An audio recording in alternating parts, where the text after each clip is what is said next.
garbage, paper, and plastic. They are the necessary evils of every tournament. From ballots to water bottles, there is paper and plastic used in all aspects of a tournament.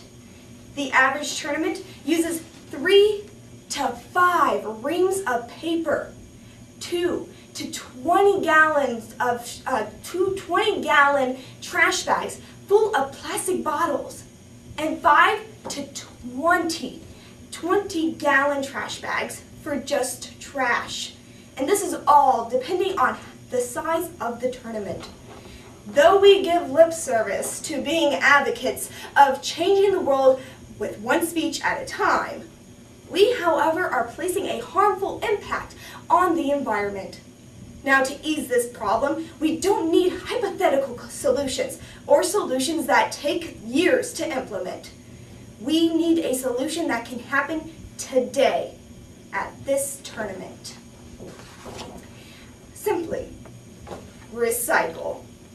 The amount of waste a tournament accumulates over preparation and operation is staggering.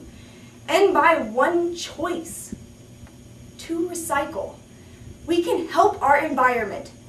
Today, we will examine the problems with our tournament wastes, understand what causes our waste, before finally implementing some solutions. First, we're going to look at the problems of the waste that we accumulate at these tournaments and how it affects us. We're going to look at this through 2 main wastes. First, paper, and secondly, food waste. First, paper waste. Paper waste comes in many forms, from ballots to tab sheets to schematics to poster boards in which we use to post our finals, maps of our universities, change sheets for every change that is made at a tournament. And there are many changes that happen at a tournament. So we can only imagine how much paper is used to notify our tournament people of the changes that are made. There are also info sheets about the tournament itself. There are dance cards for the judges, impromptu quotations, impromptu note cards, extemporaneous quotations, and extemp and debate flow pads. There are also VA boards and pamphlets that can be used in persuasions. All this paper waste is affecting the tournaments as a way that they can get all the information out to the people of the tournament, and it also affects the environment and how much waste that we use from just those couple 20 examples of what we use paper for. Secondly, we're going to look at the food waste that we use at these tournaments. The type of food waste that we accumulate at a tournament is through plastic bottles, which we have our pop and our H2O can come in, and also our polystyrene plates, wrappers, plastic spoons, knives, and forks. All that food waste accumulates in itself in the trash cans and eventually ends up in our landfills. And this is what harms the environment. All the paper waste and food waste join together in these landfills and take up a humongous amount of space in them. And an example of this is stated in the popularmechanics.com's website, last accessed March 2nd, 2010. They stated that the paper waste that was recycled was able to fill 130 Empire State Buildings. This waste that's put into the landfills also is also affecting production of what we use to get these the paper and the products out to people. It uses energy, it uses waste, pollution, and fuel to transport these items to local places to buy the food and buy the paper. And the energy that is wasted to create these new materials.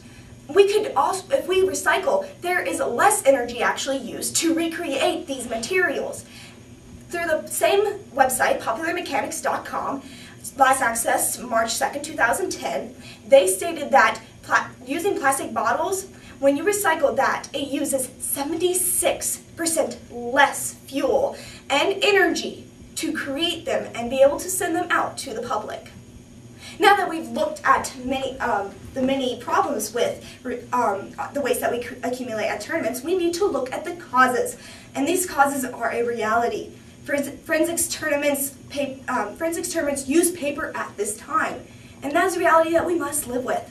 Until virtual tournaments are put into progress, we can only use paper at this time to get all the information out at these tournaments. But we need to find immediate solutions to helping to lessen our production waste.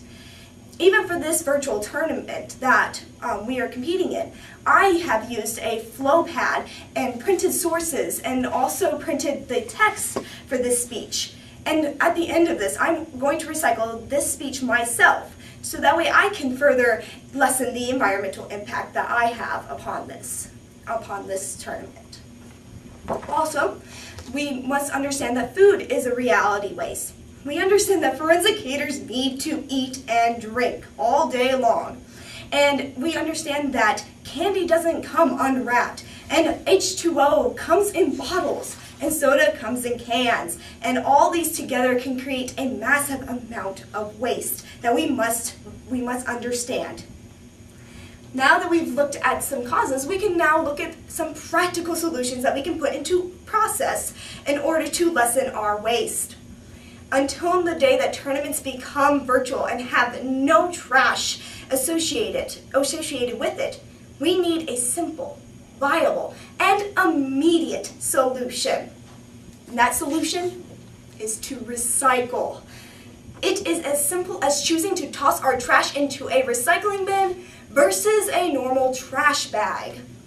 And to understand how to make this happen, we need to look at how we can put the recycling into immediate practical solutions and to affect our tournaments.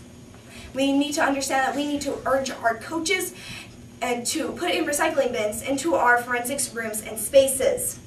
And just having that simple recycling bin in your forensics room can help you put that piece of paper that you use during prep work for the tournament into a recycling bin, and so that way it's going to go to be recycled instead of being thrown in a normal trash can to be then into a landfill.